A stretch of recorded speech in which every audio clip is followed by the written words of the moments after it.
अस्सलाम वालेकुम welcome to the Kashmiri class टाटा बच्चों में तो सारे ठीक बार बार अल्लाह ताला से फजलो करम से तह याद कि पढ़ान सबक माहौल थो साफ अस को रात क्वेश्चन नंबर 3 यत नाव गोड लगो ठीक अम पे सवाल नंबर 4 यम सवाल जान कि जवाब लिखो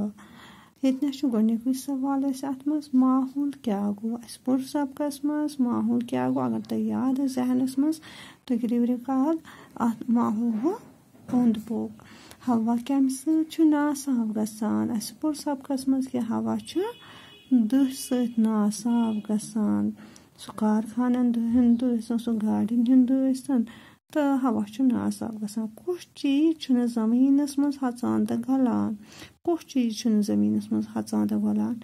अस पुर सबकस मज प्लास्टिक तो पॉलीथीन चीज जमीनस मज हचान तो गलान वलो टाटा बच्चे इस करो यम 3 क्वेश्चन लिखने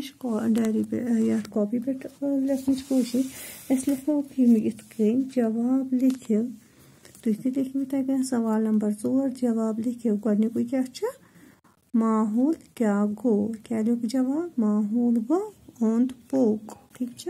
इथे दोयम सवाल हवा कम नासाफ गछान दुह सत हवा नासाफ गछान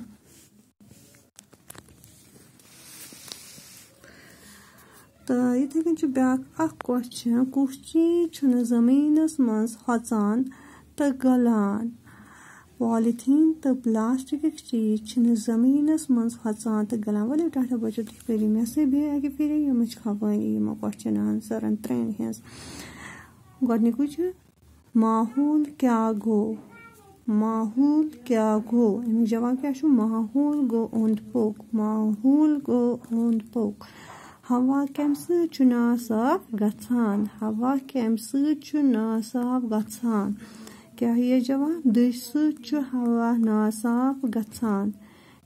दुह सत हवा नासाफ गछान सवाल नंबर 3 कुछ चीज जमीनस मज हचान तो गलान कुछ चीज पॉलीथीन तो प्लास्टिक चीज जमीनस मज हचान तो गलान क्या आंसर पॉलीथीन तो प्लास्टिक चीज जमीनस मज हचान तो गलान यम 3 क्वेश्चन करो तुम लान बे करो तुम प्रैक्टिस बे करो नोट डाउन कॉपी पे ओके जी अल्लाह निगहबान थैंक यू ऑल।